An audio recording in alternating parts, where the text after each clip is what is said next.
வணக்கம். நான் உங்கள் ஜெயா. இன்றைக்கி நம்ம இந்த வீடியோவில் பக்தி இலக்கியத்தில் திருநாவுக்கரசர் வழங்கிய தேவாரம் பற்றி பார்க்கலாம் வாங்க.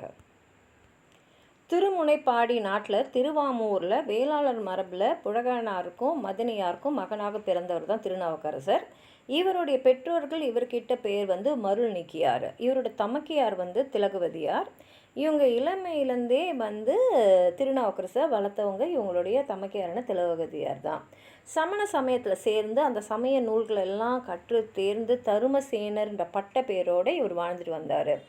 ஒரு நாள் தருமசேனருக்கு தீராத சூளை நோய் ஏற்பட சமணர்கள் தம்மால் இயன்ற மருத்துவத்தால் நோயை குணப்படுத்த முயற்சி செஞ்சாங்க. ஆனால் நோய் தீரவே இல்லை. திருவதிகை பெருமானை வேண்டி அவங்களுடைய தமக்கையாரான திலகவதி திருநீர் அணிவிச்சார். உடனே திருவீட்டனேஸ்வரர் கோயிலுக்கு சென்று இறைவனை வணங்கி பதிகம் பாட நோய் தீர்ந்தது. அப்போது அவர் பாடிய முதல் பதிகம் குற்றாயினவாறு வீர்க்கிலரு கொடுமை என தொடங்குகிற முதலடி கொண்ட பல செய்தன நானறியே என்ற பாடல் தான். இது தொடங்கி அவர் சிவபெருமான் தலங்களுக்கெல்லாம் போய் வழிபாட்டு பாடிய பாடல்கள் 12 திருமுறை தொகுப்பில் 4, 5, 6ஆம் திருமுறைகளாக தொகுக்கப்பட்டிருக்கு. தருமசேனர் சைவ சமயத்தை பின்பற்றிய செய்தியை கேட்டு கோபம் வந்த சமணர்கள் மகேந்திரவர்ம பல்லவனிடம் போய் முறையிட்டாங்க. அவருக்கும் கோபம் அமைச்சரை அனுப்பி இவரை அழைச்சி வர செஞ்சார்.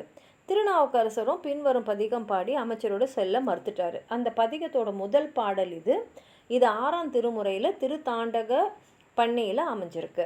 அந்த தேவாரம் நமர்க்கும் குடியல்லோம் நம்மனை அஞ்சோம் நரகத்தில் இடர்படோம் நடலை இல்லோம் ஏமாப்போம் பிணி அறியோம் பணிவோம் அல்லோம் இன்பமே எந்நாளும் துன்பமில்லை. அதாவது நான் யாருக்கும் அடிமை இல்லை, எமனை பார்த்தும் நாங்கள் பயப்பட மாட்டோம், நரகத்திலும் துன்பப்பட மாட்டோம், கவலைகள் எங்களுக்கு இல்லை, மன உறுதி எங்களுக்கு நிறையா இருக்குது, நோய் அறிய மாட்டோம், யாருக்கும் பணிந்து குனிஞ்சு போக மாட்டோம், சிவபெருமானோட திருநடிகளை சரணடைஞ்சதால் எங்களுக்கு எப்போதும் இன்பம் மட்டும்தான், துன்பம் இல்லை.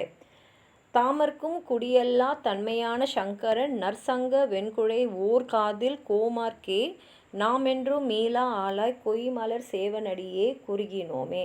அதாவது யாருக்குமே எந்த விதத்திலும் அடிமைப்படாமல் எந்த இடத்துலையும் எந்த நிலைமையிலும் சுதந்திரமாக முழு முதல் தன்மையோட இன்பங்களை வழங்குகிற சிவபெருமான் நல்ல வெண்மையான சங்கால் செய்யப்பட்ட காதணி, அரசர்க்கும் அரசன் தலைவன், எங்காலத்திலும் மீள முடியாத நிலைத்த தொண்டன், பறிக்கப்பட்ட பூக்களை போல சிவபெருமானது சிவந்த இரு திருவடிகளை நெருங்கி அடைந்தோம். அப்படி தான் இந்த பாடலை அவர் எழுதியிருக்காரு. உங்களுக்கும் ஏதாவது சொல்லணும்னு நினச்சிங்கன்னா கீழே இருக்கிற கமெண்ட் பாக்ஸில் எழுதுங்க. இந்த வீடியோ லைக் பண்ணுங்கள், உங்கள் ஃப்ரெண்ட்ஸோடு ஷேர் பண்ணுங்கள். சப்ஸ்கிரைப் பண்ணாதவங்களாம் ப்ளீஸ் சப்ஸ்கிரைப் பண்ணி சப்போர்ட் பண்ணுங்கள். நன்றி.